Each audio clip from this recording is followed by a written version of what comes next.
Bonjour à tous. Donc, Bonjour. bonjour Sylvain. Donc, nous voilà en train de commencer cette vidéo numéro 5.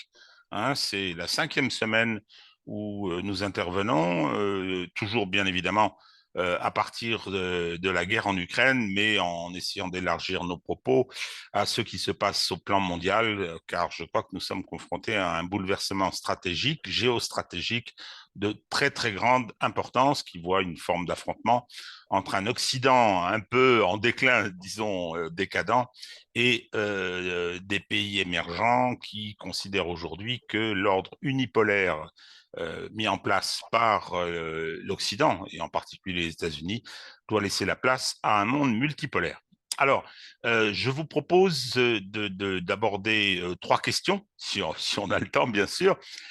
Premièrement, je vais revenir rapidement sur les questions de propagande auxquelles notre pays est confronté, malheureusement, alors qu'on voit que dans d'autres pays occidentaux, je pense au monde anglo-saxon en particulier, mais pas seulement, il y a aujourd'hui une approche qui est plus nuancée, parfois peut-être liée au fait que sur le plan politique, Zelensky serait lâché par l'Occident, qui est peut-être un peu excédé de ses comportements. Et puis, la France, malheureusement, ben, reste le mauvais élève en continuant à dire, faire et raconter n'importe quoi. Alors, euh, je conseille vraiment de lire la note de synthèse qui a été réalisée par Éric Dénessé pour le compte de son organisme, dont je ne me rappelle plus le nom, d'études et de recherche sur le renseignement, et qui fait un point de cette propagande assez consternant pour ce qui nous concerne. Et c'est tous les jours, alors c'est ce dont on avait parlé la dernière fois, c'est-à-dire que un pas en avant, deux pas en arrière, c'est cette technique. Donc là, bon, bah, dans la période récente, on a eu naturellement les Russes s'auto-bombardent euh, sur la centrale nucléaire. On a eu d'autres choses. Hier, j'ai vu que le général Yakovlev, qui a fait l'essentiel de sa carrière à l'OTAN, venir dire qu'il fallait installer en Ukraine des éléments d'artillerie et les faire servir par des soldats français. Ben voyons, pourquoi se gêner? J'ai lu un article hier dans Libération sur une analyse de la situation qui effectivement aujourd'hui est entre guillemets un peu plus calme, hein, et naturellement ce journal continue à dire n'importe quoi. Je conseille d'ailleurs aussi d'aller jeter un coup d'œil sur les articles précédents de cette journaliste. C'est assez gratiné et on tombe sur si on remonte un peu plus loin à propos de Mariupol, on tombe sur cette phrase extraordinaire. Mariupol, la chute de Mariupol est une défaite pour la Russie. Ah bon, d'accord, très bien. Et ça, après la capitulation, après le défilé des soldats qui se rendaient, etc., etc. Bon, donc on va quand même, avant que je passe la parole à Sylvain, pour justement faire le point d'une situation militaire particulière. Euh, je vais quand même citer parmi ces experts de plateau, ces imposteurs, je vais quand même à nouveau citer Michel Goya parce que il est très caractéristique, cet homme-là. C'est-à-dire que je parlais de cet article de Libération, eh bien, qui dit un certain nombre d'inepties, et il vient les valider. Il est sollicité et il les valide. Il est devenu finalement l'outil principal qui permet de faire passer un certain nombre de choses. On dit n'importe quoi et on demande son avis à Michel Goya qui, avec quelques termes militaires, avec quelques nuances, valide la propagande. Bon, eh bien, écoutez, on ne va pas trouver ça formidable. On va pas trouver ça formidable, juste une petite incise. Bah, il est un peu contrarié de ce que nous faisons, de ce travail de décodage. Hein, nous aussi, nous faisons du décodage.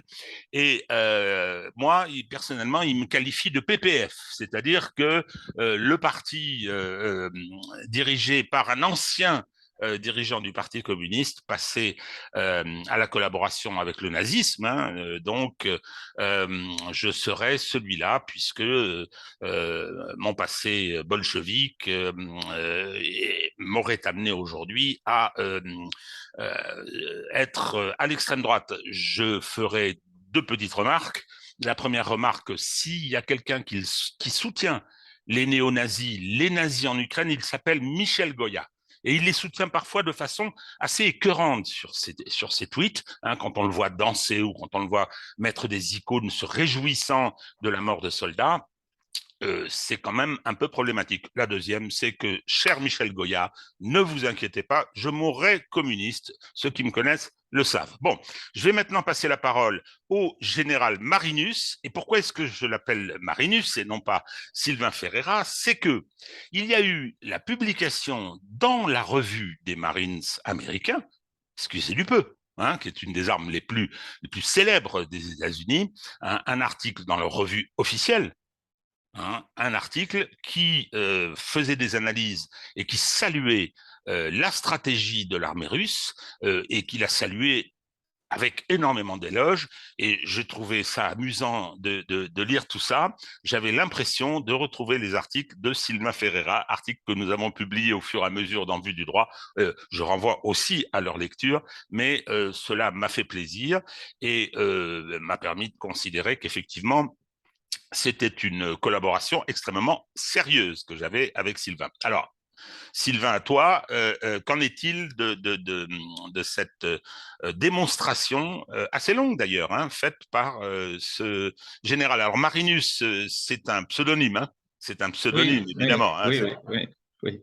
Bon, je ne sais pas si c'est précisément un général du corps des Marines qui est l'auteur derrière, mais enfin, on voit, vu le niveau de référence auquel l'auteur, sur lequel l'auteur s'appuie pour écrire son papier, que vraisemblablement c'est au minimum un officier supérieur et probablement effectivement un général. Alors est-ce que c'est un général d'active ou pas?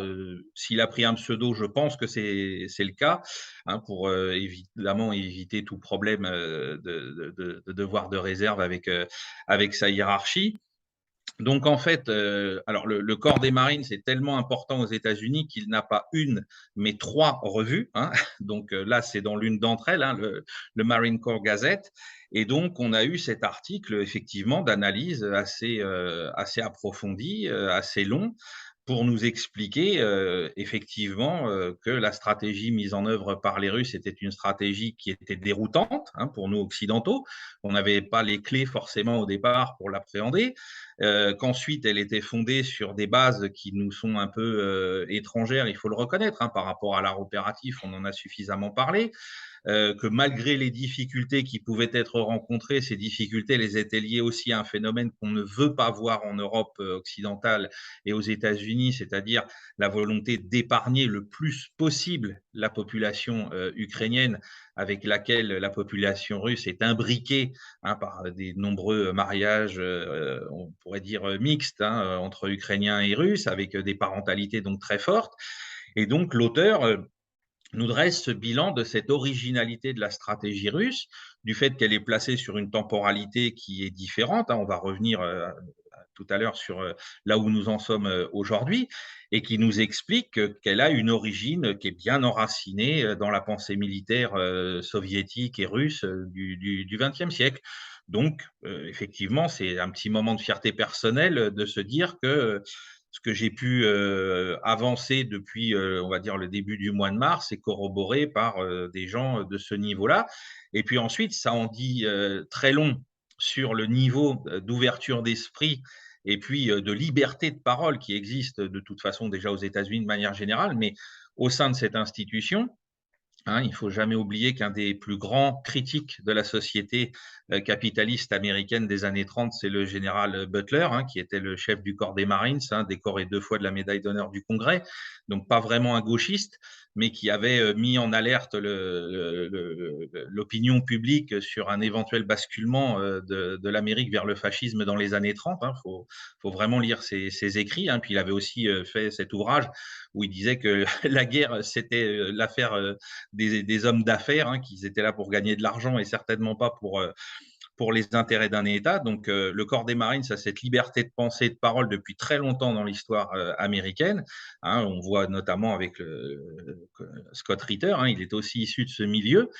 Et donc, on a cette capacité de sortir de la doxa, des médias, etc., ce qui malheureusement n'est pas le cas pour nous en France. Et c'est Alors bien moi, je voudrais regrettable. ajouter une chose, Sylvain, c'est que ça raconte aussi quelque chose d'important sur ce qui se passe aux États-Unis, sur ce qui se passe aux États-Unis, Bien sûr, où bien sûr. effectivement on a un président, une espèce de zombie en état de démence sénile probable, et on se demande qui dirige. Et là, il y a des rapports de force, il y a le groupe Kagan qui est composé des pires bellicistes néoconservateurs. Il y a des secteurs qui sont beaucoup plus nuancés, beaucoup plus balancés. On pense au Pentagone, par exemple. Le FBI est manifestement extrêmement mobilisé. On voit ce qui s'est passé avec les perquisitions chez Trump. Donc, la publication de cet article est aussi un symptôme. Hein. Donc, alors, il y a une autre chose que qui m'a frappé.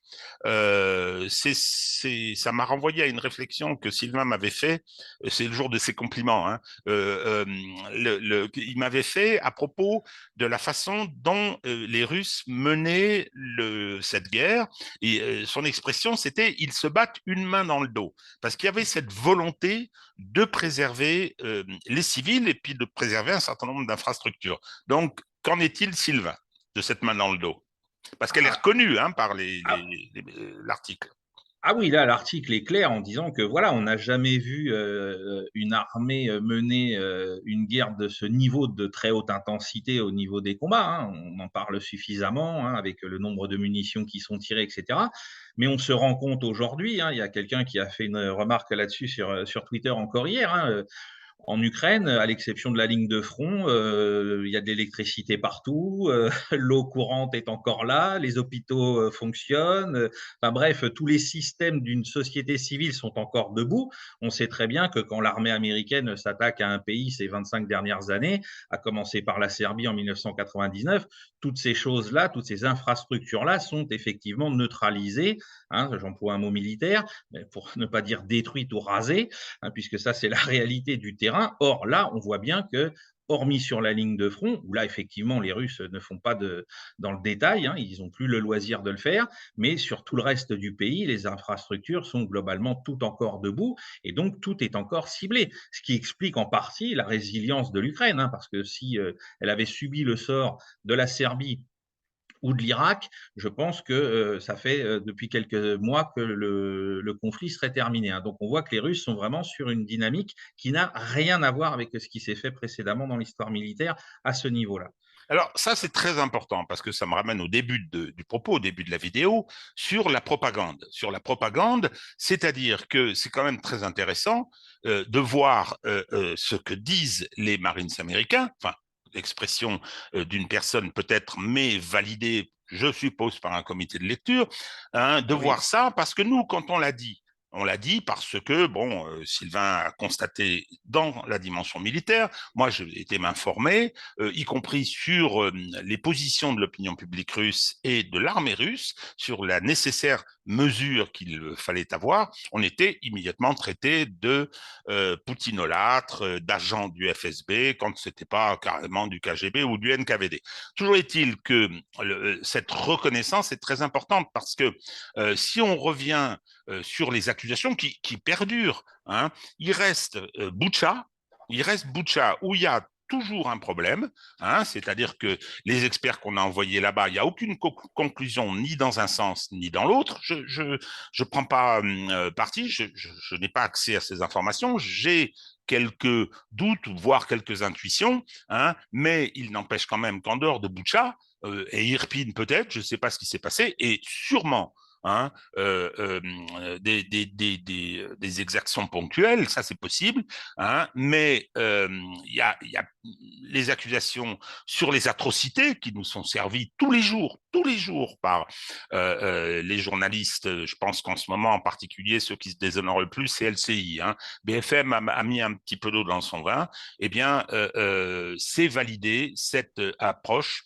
cette réalité est validée par les Marines américain au travers de la publication de cet article. Alors, Sylvain, euh, il se passe sur le plan militaire un certain nombre de choses. On dit que le front est calme, hein, que à l'est-ouest, rien de nouveau. Ah, mais c'est ce que j'entends. Hein. Hier, le titre de l'IB, c'était tout est calme et les Russes sont contrariés. Hein, bon, donc alors il y a la question, il y a la première question qui est très importante, je crois, c'est celle du bombardement, des bombardements de la centrale nucléaire. Oui, alors les bombardements de la centrale nucléaire, c'est le meilleur exemple sur les 7 derniers jours des problèmes de la propagande occidentale. Hein. C'est-à-dire qu'en une semaine, on a eu la démonstration que le truc ne tient pas debout. C'est que c'est très fragile. Parce qu'on commence la semaine dernière en nous disant, voilà, les Russes qui tiennent la centrale nucléaire, donc la plus importante d'Europe, hein, rappelons-le, depuis le 5 mars, s'amuseraient d'un seul coup à se bombarder eux-mêmes en prenant le risque, bien évidemment, de toucher un réacteur et de provoquer une catastrophe nucléaire par ricochet, entre guillemets, hein, qui serait bien pire encore que celle de Tchernobyl, il faut le souligner immédiatement. Alors ça, c'était la première phase. Ensuite, on a eu une deuxième phase où on est venu nous dire finalement, les deux camps se rejettent la faute. Donc, on laisse entendre que peut-être l'artillerie ukrainienne, elle aussi, participerait au bombardement de la centrale. Hein. Et puis ensuite, qu'est-ce qu'on nous dit? Enfin non, qu'est-ce que Zelensky reconnaît lui-même? C'est qu'il a donné l'ordre aux troupes ukrainiennes de bombarder les troupes russes qui sont autour de la centrale ou qui sont dans la centrale, en essayant de justifier ce forfait, hein, et cette prise de risque absolument délirante par le fait que les Russes auraient installé des batteries d'artillerie autour des infrastructures de la centrale nucléaire. On attend toujours les photos satellites de nos amis américains pour confirmer cette affirmation qui, à mon avis, est totalement gratuite. Alors moi, ce que je veux rappeler, c'est le rôle de cette centrale dans la diplomatie de la guerre. Il ne faut pas oublier déjà que c'est la seconde opération de désinformation, intoxication autour de la centrale. La première a eu lieu dans la nuit du 4 au 5 mars dernier, où on est venu nous dire, quand les Russes se sont emparés des infrastructures, qu'ils avaient tiré sur la centrale. Alors, quand on dit ça aux braves kidam de la rue, il se dit, les Russes, ils sont fous, hein, ils sont arrivés avec des chars, ils tirent sur les réacteurs nucléaires. Non, ils tiraient sur les bâtiments administratifs dans lesquels étaient réfugiés des soldats ukrainiens. Il n'y a eu aucun tir qui a été fait en direction des infrastructures nucléaires elles-mêmes. Donc ça, c'était la première opération. Ensuite, n'oublions pas donc la date, on est le 4-5 mars, et là, à ce moment-là, la saisie de cette infrastructure, selon moi, hein, là je m'avance personnellement, est un pion que les Russes veulent avoir dans leur besace diplomatique pour négocier avec le gouvernement de Kiev sur les bases de ce qu'avaient été grosso modo les accords de Minsk, hein, pour dire voilà, ça fait une semaine qu'on est en guerre, vous êtes en train de craquer un peu de partout, donc maintenant on a saisi votre plus grosse infrastructure nucléaire, on va la mettre dans la balance pour que vous puissiez accepter les conditions de la négociation. Depuis le 5 mars jusqu'au 19 mai, on n'entend plus parler de la centrale. Elle est toujours sur la ligne de front, mais on n'en entend plus parler. Par contre, à la mi-mai, les Russes disent on va la débrancher du réseau électrique ukrainien et on va brancher toute la région de l'oblast de Kherson et de Zaporozhye et la Crimée dessus, et comme ça, on pourra les fournir en électricité. Et donc là, ça devient effectivement tout à fait légitimement pour le gouvernement ukrainien un problème. C'est-à-dire que cette centrale approvisionne plus du tiers de la population de l'Ukraine qui risque à l'hiver arrivant de ne plus avoir d'électricité. Donc on comprend cette préoccupation pour Kiev de dire il ne faut pas débrancher la centrale, etc. D'ailleurs, on nous le présente peu, hein, cet élément-là. On nous dit, voilà, on passe tout de suite à une opération d'intoxication, alors que je pense qu'il serait tout à fait entendable, hein, d'un point de vue du droit, d'un point de vue justement du sort des populations civiles dont on vient de parler, que le gouvernement ukrainien interpelle publiquement le gouvernement russe en disant mais comment on va chauffer notre population à l'hiver prochain. Voilà, ce serait tout à fait simple plutôt que de se lancer dans cette opération qui ne vise qu'à une chose, c'est nous présenter les Russes comme les éternels barbares. Voilà, c'est un peu limité. Alors, je fais une observation, c'est que naturellement, lorsque le narratif hein. Ce terme est assez pratique. Le narratif zelenskyste est arrivé. Nos médias français se sont précipités pour le valider, hein, naturellement. Ensuite, ils ont été obligés un petit peu de dire, ben, finalement, Russes et Ukrainiens se rejettent la responsabilité, le journal Le Monde en particulier, hein. Et puis maintenant, du fait de l'aveu de Zelensky, on aurait pu attendre peut-être des précisions ou des regrets concernant ce qui s'est passé sur le plan médiatique, rien du tout, hein. Et dans le même temps, alors qu'il savait très bien, hein, de quoi il s'agissait, notre président de la République, enfin celui qui en tient lieu, nous a je veux dire, gratifié d'une intervention, hein. Il faut que les Russes rendent la centrale à l'Ukraine. Pas un mot sur les risques déments qui ont été pris dans la période précédente. Rien de nouveau, hélas, nous concernant. Bon, alors, sur le plan du front, alors, la contre-offensive sur Kherson n'arrive toujours pas, hein. Qu'en est-il de ce marronnier, comme on dit, et que se passe-t-il sur le front du Donbass? Alors, la contre-offensive de Kherson va rentrer dans les annales de l'histoire militaire comme étant la plus belle arlésienne de ce début de 21e siècle, hein. Là, on a affaire typiquement à une opération héritée de ce que faisait l'Union soviétique autrefois. Les Ukrainiens sont pas regardants sur qui est à l'origine des méthodes. Ils ont monté une opération de guerre psychologique tout à fait classique et légitime, hein. Ils essayent de jouer sur les atouts qu'ils peuvent développer. Donc, ils ont laissé entendre qu'ils allaient lancer cette contre-offensive dans la région de Kherson. Ils ont mobilisé effectivement des troupes. Ils en ont même ramené pendant la première quinzaine de juillet depuis le Donbass. Et puis, comme c'était prévisible, hein, par rapport aux moyens que les Russes ont eux-mêmes investis dans le secteur, hein, je le rappelle, les troupes aéroportées russes sont maintenant dans le secteur de Kherson en nombre et ce sont parmi, là, tous les observateurs le reconnaissent, les meilleures troupes d'infanterie, entre guillemets, russes. Donc, voilà, c'est absolument terminé puisque la destruction programmée des ponts et des voies d'accès entre la Crimée et Kherson n'a pas opéré comme on le croyait ou comme on a voulu nous le faire croire. Eh bien, tout ça maintenant est passé par perte et profit.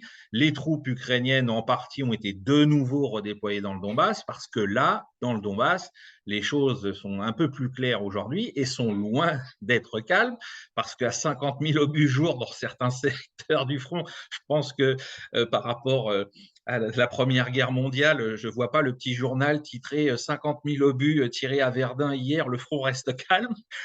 Ça aurait été un petit peu Alors, problématique. pe- petite question. Mon cher Sylvain, vous venez de nous dire qu'il n'y aurait pas de contre-offensive à Kherson, en nous expliquant les dimensions tactiques et stratégiques. Mais écoutez, il y a 2 jours, je regardais LCI, et qu'est-ce que je vois?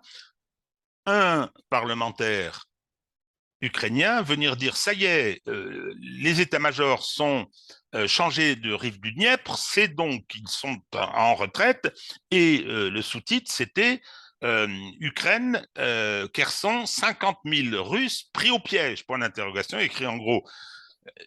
Mais que se passe-t-il alors? Je veux dire si j'en crois ce que dit Monsieur Pujadas, ce que disent ces journalistes, euh, les Russes sont encerclés. Ils ont 50 000 hommes encerclés. Alors, est-ce qu'on doit penser qu'ils se trompent ou qu'ils se foutent du monde? Ah bah là, c'est clairement, on est dans la queue de comète de cette opération de propagande. C'est-à-dire que puisque la contre-attaque n'aura pas lieu, hein, il y a eu quelques contre-attaques locales un peu plus puissantes, mais elles ont été soit arrêtées, soit les Russes ont laissé prendre quelques localités insignifiantes, hein. Et d'ailleurs, aujourd'hui, de manière tactique, les Russes sont en train d'en reprendre d'autres qui les placent sur la voie de Nikolaïev de manière assez inquiétante pour les Ukrainiens, hein, je le souligne au passage. Et bien évidemment que, je rappelle, hein, toutes ces opérations de propagande sont destinées, bien sûr, aux soldats ukrainiens qui combattent sur le front. Ils ont besoin de savoir et de sentir que tout n'est pas terminé, que malgré ce qu'ils peuvent prendre sur la figure s'ils sont dans le Donbass, ailleurs, la situation peut s'améliorer en faveur de leur pays et de leur armée, hein.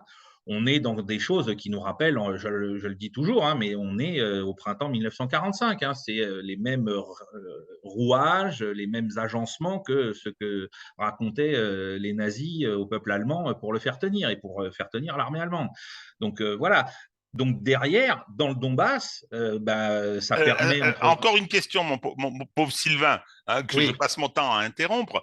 Il y a une autre chose que j'ai vue, c'est parce que ça, là, ça, les chaînes françaises se sont empressées de les diffuser. C'est cette vidéo de soldats, hein, de républiques dites séparatives qui exprimaient un certain nombre de revendications et un certain nombre de problèmes. Alors, je vais juste, il ne s'agit pas du tout d'éviter cette Ah non, chose-là. non. Je note simplement que des vidéos comme ça concernant les pauvres Ukrainiens qu'on envoyait se faire hacher comme chair à canon, aucune n'est jamais passée sur une chaîne française. En revanche, celle-là est immédiatement passée. Mais ça, c'est normal, hein, je veux dire, ça ne me gêne pas. Qu'est-ce qu'on peut penser de cette vidéo? Alors, en fait, ce qui se passe aujourd'hui, c'est qu'on a vu 2 phénomènes. Le premier que personne ne veut prendre en considération au départ, parce que personne ne veut parler de la guerre dans les républiques autonomistes avant le 24 février. C'est-à-dire que les troupes des 2 républiques autonomistes, de Lugansk et de Donetsk, elles se battent contre l'armée ukrainienne parfois depuis plusieurs mois avant le 24 février. Alors, c'est des combats de basse intensité, mais enfin, il faut quand même tenir la ligne de front et de temps en temps encaisser des tirs d'artillerie. Donc, ce n'est pas forcément les vacances sur la Côte d'Azur. Ensuite, on a un autre phénomène, c'est que donc c'est des troupes de la République de Lugansk qui ont fait ces vidéos. Hein. Moi, j'en ai vu jusqu'à maintenant 3 passer, hein, qui nous disent voilà, on est exposé sur la ligne de front quasiment de manière ininterrompue depuis le début de l'opération spéciale et donc peut-être donc pour certains avant même son déclenchement. Donc, on a des unités qui sont physiquement et psychologiquement épuisées. Il faut les faire tourner. Et on a aussi cette problématique qu'on les envoie se battre dans la République voisine et que bon, certains se disent nous, on a libéré notre oblast, est-ce qu'il faut encore continuer du coup de tenir les armes pour 2 mois, 3 mois supplémentaires d'ici la fin des opérations militaires. Et ensuite, on a un autre phénomène, c'est que l'oblast de Lugansk étant maintenant complètement libéré, on a eu un rappel de conscription qui a été opéré. Hein, pour très simplement justement relever les troupes et puis aussi boucher les pertes qui ont été encaissées pendant les batailles, notamment de Lysychansk et de Severodonetsk. Et là, on a des gens qui n'étaient pas sous les armes et auxquels on dit maintenant il va falloir aller se battre et qui disent bah oui mais attendez maintenant notre oblast il est libéré et, on a des personnes qui ont des fois la quarantaine hein, comme c'est le cas du côté ukrainien et qui disent bon moi je suis pas sûr de vouloir aller me battre dans ces conditions là parce que une fois encore contrairement à ce qu'on nous dit dans la propagande depuis 2014 ces gens-là ne sont pas armés de pied en cap par la Russie. Hein, avec les derniers matériels modernes, avec les derniers équipements modernes, il suffit de voir les fantassins qui se battent dans le Donbass, certains ont des casques qui datent de l'époque soviétique. Hein, ils ont des gilets pare-balles qui sont des gilets, enfin par éclat, pardon, pas par balle, des gilets par éclat qui ont été récupérés dans les dépôts ukrainiens, etc. Donc on a des gens qui se battent pas comme le soldat russe se bat avec l'équipement dernier cri que lui fournit la Fédération de Russie. Donc effectivement, on a, et c'est sain quelque part, des gens qui se prennent en vidéo et qui disent nous, il nous manque ça, on voudrait ci, on voudrait ça. C'est vrai que là, c'est les 3 premières et qu'on n'a pas vu passer les dizaines que j'ai partagées sur Veille Stratégique qui nous montraient comment ça se passait pour les réservistes ukrainiens qui refusaient de monter au front pour des raisons encore plus graves que celles qui sont avancées aujourd'hui. Alors, effectivement, il y a un traitement différencié. Bon, c'est cette propagande française, mais il y a quand même une difficulté là. Il y a une difficulté militaire, je suppose, hein, et Oui, dans alors le fait. elle va être résorbée parce qu'on en a parlé, on a partagé un article surveille stratégique la semaine dernière concernant les bataillons de volontaires russes. Hein. On voit une montée en puissance de ces unités qui terminent maintenant leur formation, leur instruction et qui commencent à être engagées sur la ligne de front depuis le début du mois avec un certain succès. Hein. Alors tous ne sont pas avec une vocation d'entrer dans les combats de mêlée immédiatement. Hein. Certains bataillons vont avoir plutôt la tâche d'occuper le terrain une fois qu'il va être conquis, mais enfin c'est quand même des troupes en plus. On a les forces russes qui sont au repos là maintenant depuis presque un mois et demi au niveau de l'infanterie et des blindés qui vont donc pouvoir avoir une remontée en puissance. Donc, je pense que c'est des problèmes qui vont être passagers, qui vont être réglés, à la différence de ce qui se passe du côté ukrainien, où les problèmes, eux, ne font qu'augmenter avec le temps qui passe, parce que l'armée ukrainienne jette ses dernières réserves humaines et matérielles dans la bataille. Et la bataille, contrairement à ce qu'on dit, elle est d'une violence inouïe. Alors, c'est sûr, le front bouge peu. Par contre, là, depuis une semaine, ce qui est clair, c'est que les petites avancées tactiques dont je parlais il y a 10 jours, maintenant, elles ont débouché sur des petites percées qui, qui menacent à 5 endroits différents le front du Donbass d'un effondrement général. C'est-à-dire que les Russes ont dit, bon, on va arrêter de tout concentrer pour taper sur un seul point, un seul Schwerpunkt. Hein, on ne va pas faire comme on a fait sur Severodonetsk ou Lysychansk. Là, ce qu'on va faire, c'est qu'on va choisir 5 points de fragilité sur le dispositif ukrainien et on va leur taper dessus très fort. Ça va étirer les défenses ukrainiennes et ça va les obliger à choisir à un moment donné entre tenir le front ou reculer. Et à un moment ou à un autre, alors là, je m'avance, hein, mais je pense que dans les 10 jours qui viennent, il y a un endroit où ça va automatiquement s'effondrer à cause de l'attrition terrible que viennent d'encaisser les unités de première ligne ukrainiennes. On parle de brigades qui ont perdu jusqu'à 2000 hommes sur 3000, hein, donc toutes pertes confondues, tués, blessés, disparus. Je pense que là, les Ukrainiens vont arriver au bout de leurs moyens dans le Donbass, et il y a un des 5 secteurs qui va finir par craquer.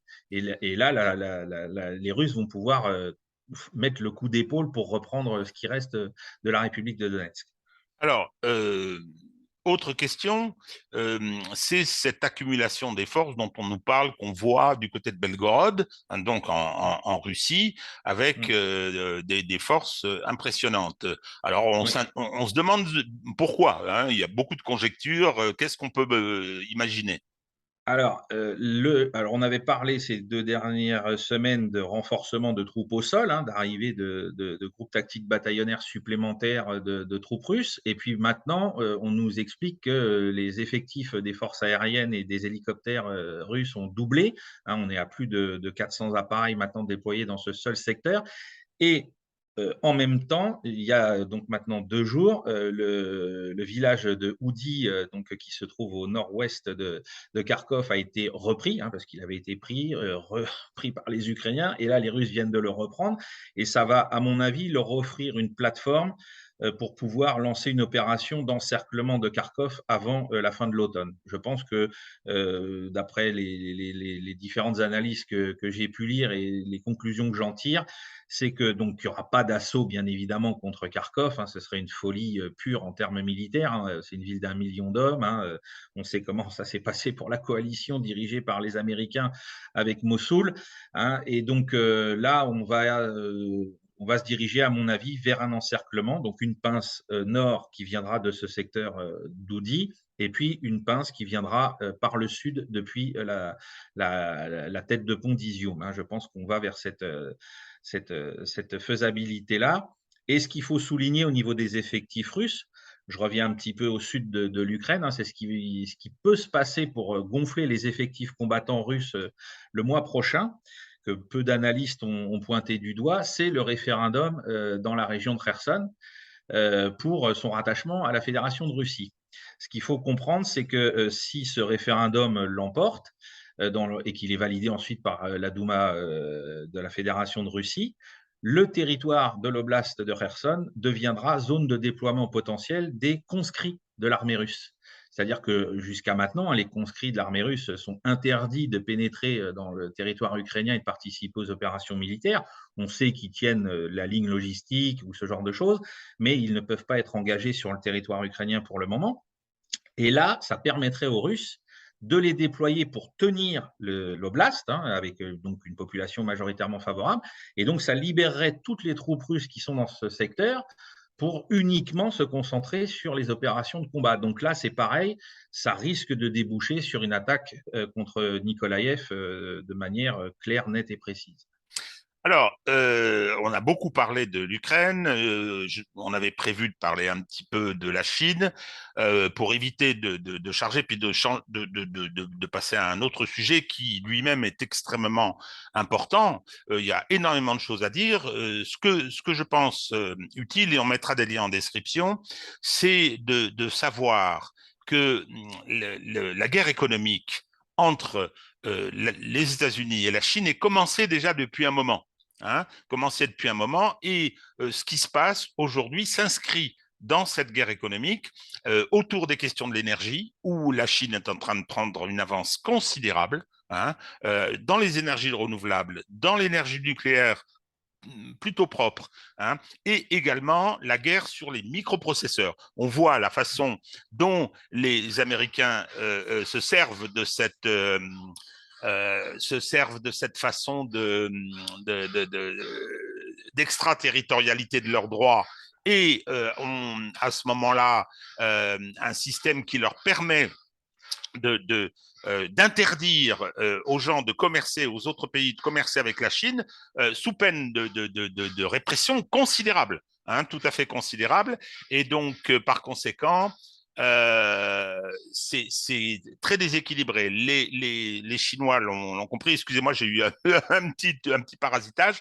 Euh, les Chinois l'ont compris et sont en train de prendre des mesures de développement interne dans le domaine des microprocesseurs. Je pense que si cette bataille, cette guerre économique se traduit par effectivement la construction d'une puissance chinoise sur les microprocesseurs qui sont indispensables à toute l'industrie du monde aujourd'hui, nous allons vers de graves soucis. Encore merci, Madame Pelosi. Voilà, c'est terminé pour aujourd'hui, hein. Je pense que nous nous retrouverons la semaine prochaine. On va essayer de garder ça de façon hebdomadaire et d'améliorer les aspects techniques.